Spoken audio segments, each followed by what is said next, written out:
साथियों नमस्कार, मैं आर के अमोल 24 चैनल पर आपका हार्दिक स्वागत। आज चर्चा का विषय कोई विशेष समस्या नहीं है, बल्कि देश के संबंध में क्या हुआ है, क्या हो रहा है, क्या होगा, इस पर चर्चा करें। क्या हुआ है यही बताते हैं। पहले हुआ ये है कि इसे बुद्ध का देश कहा जाता है। हमारे माननीय नेतागण या जो संवैधानिक पदों पर बैठे हुए नेतागण हैं या कुछ आम जन भी ये कहते हैं कि ये बुद्ध का देश है। यहाँ बुद्ध पैदा हुए थे, जिनका विश्व में जो है काफी कुछ है। उनकी विरासतें करीब करीब दुनिया के अनेक देशों में हैं। उनके सिद्धांत, उनके प्रवचन दुनिया में फैली हुई हैं और उसकी जड़ जो है हिंदुस्तान में है या भारत में है। मुझे नहीं लगता कि ऐसा है। भारत में जड़ कैसे माना जाए जब पूरी तरह से बुद्ध को उलट दिया गया है। जहाँ उनकी जड़ मानी जाती है वहीं जड़ को उखाड़ के तो फेंक ही दिया गया है। बाकी सारी चीजें जो है उसके उल्टी है। जैसे बुद्ध ने एक पंचशील का सिद्धांत दिया था, उसका अर्थ बता रहे हैं। हिंसा नहीं करना चाहिए, चोरी नहीं करना चाहिए, व्यभिचार नहीं करना चाहिए, मदिरा नहीं पीना चाहिए और हिंसा नहीं करना चाहिए। तो ये 5 शील हैं, इनको उन्होंने पंचशील कहा। 5 शील है। अगर सब लोग पंचशील का पालन करते हैं तो शायद देश की काफी समस्याएं समाप्त हो जाएंगी, देश में समस्या ही नहीं रहेगी। लेकिन आजकल विशेष रूप से इसका उल्टा किया जा रहा है। अधिक से अधिक झूठ बोला जा रहा है, अधिक से अधिक व्यभिचार हो रहे हैं, अधिक से अधिक हिंसा हो रही है, अधिक से अधिक चोरी हो रही है। मतलब सब चीज अधिक हो रही है। पंचशील के सारे चीजों के उल्टे जो है हो रहे हैं और पंचशील का नामो निशान मिट चुका है। समाज में, सरकार में, न्यायपालिका में जाने कितनी कितनी चीजें हैं, सब जगह जो है इसके उल्टा हो रहा है और कहा जा रहा है कि हम बुद्ध के देश में हैं। बुद्ध का भी अपमान किया जा रहा है। ऐसा कह करके क्यों किया जा रहा है ये तो मेरी समझ में नहीं आ रहा है, नहीं इसकी व्याख्या की जा सकती है। लेकिन जो कुछ भी हो रहा है,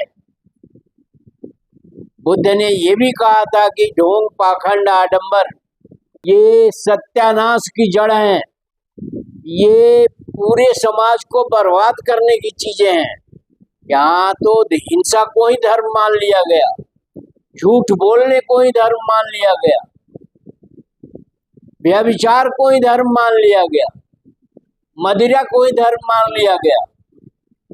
तो तमाम चीजें उसके ठीक उलट हो रही हैं और हम ये बुद्ध की बात करते हैं जो पूरी तरह से बेमानी है। बुद्ध के पद चिन्हों पर न चलने का कारण ही ये देश गुलाम हुआ और गुलामी की दास्तां छोटी मोटी नहीं थी, बहुत बड़ी थी गुलामी की दास्तां। 755 साल गुलाम रहे हैं। मैं इस चीज को बार बार दोहराता हूँ कि इतने लंबे समय तक आप गुलाम कैसे रहे। यहाँ तमाम वीर हुए हैं, बहादुर हुए हैं, ये जातियां हैं, वो जातियां हैं, ये विद्वान हैं, वो विद्वान हैं और तमाम चीजें, ये बहादुर हैं, ये धनाढ्य हैं, तमाम चीजें होती हैं, फिर आप गुलाम कैसे रहे। तो गुलाम रहने का कारण भी है कि कोई न कोई कारण तो रहा ही होगा और फिर हम उसी गुलामी की तरफ बढ़ रहे हैं। संवैधानिक पदों पर बैठे हुए लोग और तमाम जो है समाज के अंदर झूठ बोला जा रहा है, खुल के हिंसा कर ही रहे हैं आप, व्यभिचार हो ही रहा है, और मदिरा का तो पूछिए ही नहीं। अब आते हैं मेन पॉइंट पर, और चोरी की तो बात ही न करी। यहाँ हर कोई चोर है, हर कोई हिंसक है, हर कोई झूठा है। और एक साधु का चोंगा पहन लिया, गेरुआ वस्त्र पहन लिया, और वो महात्मा हो गए, बुद्ध हो गए, वो बहुत बड़े महात्मा हो गए। एक महात्मा है, घूम रहा है सारे देश में, उच्च संवैधानिक पद पर बैठे हुए, उसे अपना छोटा भाई बता रहे हैं, और वो कह रहा है हमारी तो रोज ही रावण से बात होती है। रावण को फोन मिला के हेलो हेलो करता है, हनुमान का नंबर भी है, हनुमान से भी उसकी बात होती है, और तमाम जो है अन्य लोगों से बात होती है। और वो हिंदू हृदय सम्राट भी है, और वो सुनते हैं एक कथा कहने का 50 लाख लेता है। देश में क्या हो गया है और क्या हो रहा है, देश कहाँ जा रहा है, रसातल में जा रहा है। हमें तो बुद्ध का नाम नहीं लेना चाहिए, हमें तो बुद्ध को पूरी तरह से भूल जाना चाहिए कि ये देश किसी का नहीं है, ये देश ढोंगियों, पाखंडियों, पापियों और भ्रष्टाचारियों का है, झूठ बोलने वालों का है। तो कहाँ हम बुद्ध की बात करते हैं, बुद्ध का बार बार अपमान क्यों किया जा रहा है। बाबा साहब जैसा कोई विद्वान नहीं हुआ, ये तो मैं दावे के साथ कहता हूँ, जिन्होंने संविधान लिख करके यहाँ समता और समानता की बात करी। यहाँ कभी समता और समानता की बात बुद्ध के काल को छोड़ दीजिए तो कभी रही नहीं। आज मुसलमानों की बात करते हैं, मुसलमान जो है हिंदुओं से लाख दर्जा बेहतर है। तो कम से कम ये तो नहीं कह रहे हैं, रंगे सियार तो नहीं हो रहे हैं। आप एक चोला पहन लेते हैं गेरुआ वस्त्र का और महान बन जाते हैं, आप सबसे बड़े वो हो जाते हैं, लेकिन आप राजनीति करते हैं खुल करके, आप हिंसा भी करते हैं, आप झूठ भी बोलते हैं चोंगा पहनने वाले, और मांस मदिरा भी खाते हैं, मदिरा भी पीते हैं। सारे पंचशील के नियमों को उन्होंने उलट दिया है, और कोई नहीं, ये साधु सन्यासी और ये सब जो है, सब के सब जो है मैं बात कर रहा हूँ। ये क्या झूठ नहीं है कि रावण से बात होती है हमारी? रावण तो पैदा ही नहीं हुआ, रावण तो काल्पनिक चरित्र है, फिर कैसे बात होती है? ये झूठ की पराकाष्ठा है, और उसको कोई अपना छोटा भाई बता रहा है, तो क्या मतलब है? ये षड्यंत्र है। किस तरह का षड्यंत्र है? षड्यंत्र तो ऐसा है जिसमें आप भी मरोगे, दूसरे भी मरेंगे, और देश भी बर्बाद होगा। इस तरह का षड्यंत्र है, जैसे बिल्कुल अनाड़ी हो। कम से कम देश बचा रहे, तो इतना बड़ा देश है, इतना अच्छा देश है, प्राकृतिक संसाधन है, लेकिन आपका एक क्या कहते हैं गांव में, उसको मनभैसा कहते हैं, उच्छृंखल। आज जहां देखिए वहां उच्छृंखलता है, सब अपनी अपनी बातों को कह रहे हैं। हिंदू, पता नहीं हिंदू कौन सी चीज होती है? मनुष्य होता है, न हिंदू होता है, न मुसलमान होता है, न अंग्रेज ईसाई होते हैं, न कुछ होते हैं। आदमी पहले मनुष्य होता है। बुद्ध ने मनुष्य की बात करी है, न कि हिंदू, मुस्लिम, ईसाई और तमाम चीजों की बात करी है। जितने महापुरुष हैं, जिनको महापुरुष कहा जा सकता है, वो पेरियार हैं, कबीर हैं, रविदास हैं, छत्रपति साहू जी महाराज हैं, अंबेडकर हैं, फूले हैं, फूले दंपति हैं, गुरु नानक जी हैं, घासीराम हैं। ये महापुरुष हैं जिन्होंने अपने आचरण को बिल्कुल ठीक रखा, जिन्होंने सही बात कही, जिन्होंने ढोंग पाखंड आडंबर को मना किया, और भी महापुरुष हुए। इनको महापुरुष कह सकते हैं आप। संत गाड़े हैं। इस देश में जो कुछ भी फैलाया जा रहा है, जिस तरह से शासन पद्धति को किया जा रहा है, जिस तरह से चलाया जा रहा है देश को, अल्टीमेटली ये देश जो है आखिर में गुलाम बन जाएगा। क्योंकि यहाँ अगर एकता की बात नहीं रही, अगर एक नहीं रहे, तो दूसरे देश आसानी से आपके ऊपर काबिज हो जाएंगे। तो हम जो है लच्छेदार भाषण दिए जाते हैं, लच्छेदार बातें कही जाती हैं, लेकिन काम वही दो कौड़ी का किया जाता है। जिसका कोई सेंस नहीं है, जिन कामों का वो ही किया जाता है, और लोगों को गुमराह करके शासन सत्ता, कितने दिन तक ऐसे आप शासन सत्ता अपने पास रखेंगे? ये तो यहाँ की जनता है। अगर कहीं दूसरे देश की जनता होगी तो विद्रोह करके आपको खदेड़ दी होती, और आप लोगों को खदेड़ना ही सबसे बड़ा भविष्य है। क्या क्या नहीं किया जा रहा है, हर चीज का प्रयास किया जा रहा है, ढोंग पाखंड आडंबर फैलाए जा रहे हैं, शिक्षा को नष्ट किया जा रहा है, झूठ तंत्र फैलाया जा रहा है, और सही चीज पर जो है पर्दा डाला जा रहा है, चोरी किया जा रहा है और दूसरे को चोर बनाया जा रहा है, व्यभिचार किया जा रहा है और दूसरे को व्यभिचारी बताया जाता है। इसी तरह से जो आप छल प्रपंच कर रहे हैं, ये छल प्रपंच ही ले डूबा इस देश को और फिर ले डूबेगा। ये मुसलमान यहाँ से जाने वाले नहीं हैं, और अगर जाएंगे तो एक पाकिस्तान और बन जाएगा। ये पिछड़े और दलित भी कहीं जाने वाले नहीं हैं, और इनका भी रहनुमा आएगा। जबकि ये साधु सन्यासी जो है देश को बर्बाद कर रहे हैं, व्यभिचार कर रहे हैं। उदाहरण अनेक हैं, आसाराम है, राम रहीम है, तमाम उदाहरण है, जो धोखाधड़ी करते हैं, मांस मदिरा खाते हैं, सेक्स करते हैं, व्यभिचार करते हैं, और ये सारे साधु सन्यासियों को मैं सिरे से खारिज करता हूँ। इसमें एक भी साधु सन्यासी नहीं है। जो राजनीति करता है वो साधु सन्यासी होगा? जो गंगा जल से कुर्सी धुलवाता है वो साधु सन्यासी होगा? जो कटेगा बटे का नारा देता है वो साधु सन्यासी होगा? साधु सन्यासियों को तो दुनिया से कोई मतलब ही नहीं। और जोगी तो धर्म में एक उच्चतम पद है। निष्काम कर्म को जोगी कहते हैं।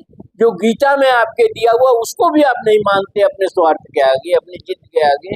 और एक संस्था इस देश में है जो बहुत बड़ी सामाजिक और सांस्कृतिक संस्था है, वो इस देश को बर्बाद करने पर तुली हुई, और बर्बाद हो रहा है। देश प्रोसेस में है बर्बाद होने की। शिक्षा खत्म किया जा रहा है, उत्तर प्रदेश के स्कूल बंद किए जा रहे हैं, और उसमें झूठ और फरेब ये किया जा रहा है कि हम शिक्षा खत्म नहीं कर रहे हैं, हम शिक्षा को उन्नत कर रहे हैं, स्मार्ट स्कूल बनाएंगे। मंदिरों को तो आप इतने इतने पैसे देते हैं, कुंभ में 1000 करोड़ खर्च हुआ होगा, और स्कूलों को स्मार्ट बनाने के लिए आप पूरे उत्तर प्रदेश में 300 करोड़ देते हैं। मुझे ये कहने की कोई आवश्यकता नहीं, आँख के सामने जो दिखाई दे रही है, जो बर्बादी, जो आग लगी हुई है, उसको मैं देख रहा हूँ। शिक्षा को खत्म करके आप इस देश को खत्म कर देंगे। एक किस्सा आपको और सुनाएं। आप बहुत बहादुर हैं, आप मूर्ख भी हैं। मगध साम्राज्य में शिक्षा का कार्य ठीक ठाक चल रहा था।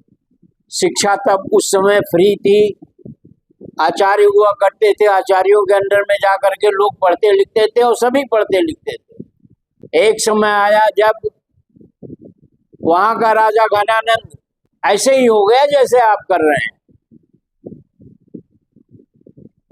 उसका जो महामात्य था, प्रधानमंत्री राक्षस, वो बार बार उनको चेतावनी देता था, बार बार कहता था, लेकिन वो मानने वाला नहीं था।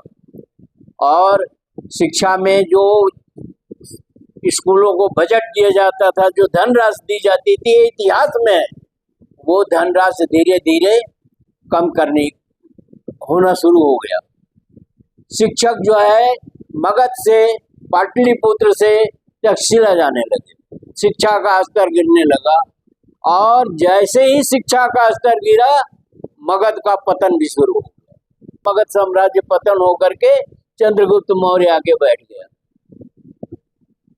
शिक्षा को जिस तरह से आप कर रहे हैं, यही शिक्षा आपके पतन का कारण बनेगा। चाहे विदेशी आए चाहे देशी आए, यहाँ तो दलित और पिछड़े हैं बना रखा है आपने। बहुत बड़ी संख्या दलितों और पिछड़ों की है। उन्हें तो आप कुछ नहीं समझते, उन्हें तो आप अपने जूते के बराबर नहीं समझते हैं। तो आप इस समय शासन सत्ता में हैं और आपका दिमाग जो है वो गड़बड़ हो गया। कथावाचकों की पिटाई हो रही है। अरे कथावाचक मनुष्य ही तो करते हैं, ब्राह्मणी मनुष्य है, यादव भी मनुष्य है, मौर्य भी मनुष्य है, दलित भी मनुष्य है, सभी तो मनुष्य हैं। किस तरह का जाति है, किस चीज की जाति है? कर्म करने के लिए तो ठीक है कि कोई कुछ कर रहा है, कोई कुछ कर रहा है, हर कोई हर काम नहीं कर सकता है। ऑफिस में भी 4 वर्ण बने हुए हैं, ऑफिस में 4 चीजें हैं, ऑफिस भी उसी बेस पर बना हुआ है। एक चतुर्थ श्रेणी है, एक तृतीय श्रेणी है, एक द्वितीय श्रेणी है, एक प्रथम श्रेणी है। प्रथम श्रेणी के अधिकारी को ज्यादा पावर मिलता है, ज्यादा सुविधाएं मिलती है, ज्यादा तनख्वाह मिलती है, लेकिन प्रथम श्रेणी की जिम्मेदारी भी ज्यादा होती है। मैंने भी नौकरी करी है। प्रथम श्रेणी की जिम्मेदारी ये होती है कि वो रात दिन सो ही नहीं पाता है, काम के बोझ से दबा रहता है। लेकिन चतुर्थ श्रेणी के काम उतना तो होता नहीं, लेकिन तनख्वाह तो दोनों को मिलती है। प्रथम श्रेणी को प्रथम श्रेणी की तनख्वाह मिलती है, चतुर्थ श्रेणी को चतुर्थ श्रेणी की तनख्वाह मिलती है। सिस्टम ये अंग्रेजों का बनाया हुआ है, आपका बनाया हुआ नहीं है। आपके पास तो दिमाग ही नहीं है, आप तो बिल्कुल ब्लंट हो। आपको तो शासन चलाने का ढंग भी नहीं है। पावर का दुरुपयोग करते, तो पावर का दुरुपयोग ज्यादा दिन तक नहीं चलता। आप सबको मरवा डालिए, मुसलमानों को क्या मरवाइएगा? मुसलमान तो सक्षम हैं, सबसे ज्यादा आसानी से तो दलित और पिछड़े मरेंगे। अभी आपने इटावा में कांड हुआ, पहचान तो डर के मारे छिपाया था अपना, वरना पहचान छिपाने की कोई जरूरत ही नहीं है। बहुत सारे लोगों ने कहा पहचान छिपाने की कोई जरूरत नहीं है, खुलेआम करिए। पर सवाल ये है कि आप करने नहीं देंगे, क्योंकि आप सक्षम हैं। आप शासन सत्ता के पिट्ठू भी रहे हैं और शासन सत्ता में तो है ही है।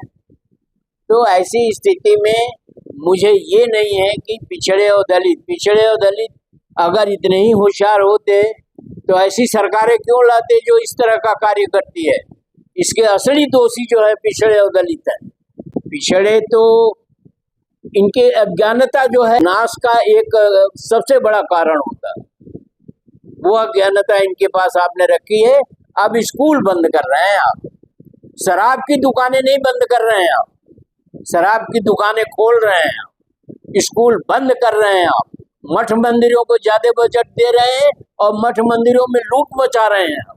सुप्रीम कोर्ट ने भी पूछा है ये चीज कि जब आप वक्फ में हिंदुओं को लाना चाहते हैं तो मंदिरों में क्यों नहीं मुसलमानों को ले आना? चारों तरफ आपने ऐसा धुंध फैला रखा है कि आदमी जो सोचता है क्या करें क्या न करें। आप कांवड़ यात्रा प्रमोट कर रहे हैं, हेलीकॉप्टर से फूल बरसा रहे हैं और शिक्षा खत्म कर रहे हैं, रोजगार खत्म कर रहे हैं। ये तो मूर्ख जनता है।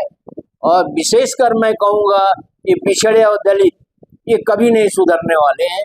इसी की वजह से इनके ऊपर एक दलित का टैग लगा हुआ है, एक पिछड़े का टैग लगा हुआ है। अगर ये पिछड़े और दलित उसमें कुछ करना ही नहीं है, आप शिक्षा के लिए आवाज उठाइए जबरदस्ती। आपके पास कुछ नहीं है, मैं मान लेता हूँ आपके पास रुपए पैसे नहीं है, आपके पास शक्ति नहीं है, आप अज्ञानी है, आप मूर्ख है। आपके पास वोट का तो अधिकार है, तो वोट के अधिकार में क्या कर रहे हैं आप? वोट भी आप ठीक से नहीं डालेंगे तो कौन बचाएगा आपको? कोई ईश्वर नहीं है इस दुनिया में, कोई भगवान नहीं है, कोई भी नहीं है, कोई देवी देवता नहीं है। ये तो एक ढोंग पाखंड आडंबर का हथकंडा है। नहीं आपको बचाने आएगा, आप स्वयं अपने को बचाएंगे, और अगर स्वयं आप नहीं बचाएंगे तो आप डूबेंगे और मरेंगे। तभी आपके पास ऊपर जो है दलित और पिछड़े का टैग लगा हुआ है। आप खुल के आइए। एक पीढ़ी आपकी परेशानी में रहेगी, दूसरी पीढ़ी जो है वो भी परेशानी में रहेगी, लेकिन तीसरी पीढ़ी तो ठीक हो जाएगी। और मुझे ये पक्का विश्वास भी है कि ये दलित और पिछड़े अगर शासन सत्ता में आए और ठीक से इन्होंने सूझबूझ से काम किया तो ये सोने की चिड़िया होने में कोई दो राय नहीं होगी। दो बाधाएं हैं। एक तो दलित और पिछड़ों को रोका जाता है, गुमराह किया जाता है, भ्रमित किया जाता है, दमित किया जाता है, उनके साथ अत्याचार किया जाता है और मानवता के सबसे निचले स्तर तक अत्याचार किया जाता है। खाना भी नहीं देंगे, कपड़ा भी नहीं देंगे, इज्जत भी लूटेंगे औरतों की और सब कुछ करेंगे, लेकिन तुम्हें दलित बना के रहेंगे हम। ये संकल्प है उनका, ये उनका संकल्प है कि आपको दलित ही रहना है, आपको पिछड़ा ही रहना है और आप अगर नहीं रहेंगे तो हम बना के रखेंगे। औरतों की यही स्थिति है। औरतों की तो बहुत इससे भी बड़ी स्थिति है। जो माँ है, बहनें हैं और जाने क्या क्या रिश्ते में आती है, उन्हीं से दुनिया चलती है, लेकिन उनको भी सत्ता के आगे पैसे के लिए उनको भी जो है समाप्त किया जा रहा है। इन्हें पैसा चाहिए, ये इतने लालची हैं, इतने बदलूलुप हैं, इतने नीच किस्म के लोग हैं जो कुछ पैसे के लिए, अपनी सत्ता के लिए या अपने झूठे मान सम्मान के लिए कुछ भी कर सकते हैं। ये मानव है ही नहीं और नहीं मानवता का इनका कोई धर्म है। ये मैदान में ढोंगी पखंडी और अडम्बरों को साधु के रूप में उतारे और इनका उत्पात जो है दलित और पिछड़े सोचते हैं ये साधु है, पर वो है नहीं और आज से नहीं ये स्थिति है, स्थिति बहुत पहले से। वीडियो को ध्यान से पढ़िएगा, समझिएगा, कमेंट बॉक्स में हमें भी समझाइएगा। स्थिति बहुत गंभीर है, स्थिति ऐसी है कि देश कभी भी गुलाम बन सकता। पीछे हम लोगों ने शासन भी देखा है, नाम क्या मैं लूं, नेहरू और इंदिरा का शासन भी हमने देखा है। नेहरू तो चले गए, लेकिन नेहरू को आज भी आप निपटा रहे हैं, नेहरू को आप अच्छी तरह से निपटा रहे हैं और इंदिरा गांधी का तो जो होगा सो हुआ, सभी जानते हैं। और उसी के बाद इस देश की दुर्दशा शुरू हो गई। आप ये भी देख लीजिए कि नेहरू और इंदिरा के बाद ही इस देश की दुर्दशा शुरू हो गई है। कोई छुपा हुआ रहस्य मैं नहीं बता रहा हूँ। आप देख रहे हैं आजकल जातिवाद चल रहा है, हिंदू चल रहा है, मुस्लिम चल रहा है, उसके बाद दलित चलेगा, पिछड़ा चलेगा, सवर्ण चलेगा, ये चलेगा, वो चलेगा और ये देश बर्बादी की कगार पर चल रहा है, बर्बादी के प्रोसेस में। तो वीडियो को ध्यान से पढ़िएगा, मेरी आपसे निवेदन है, प्रार्थना है और कमेंट बॉक्स में हमें भी बताइएगा।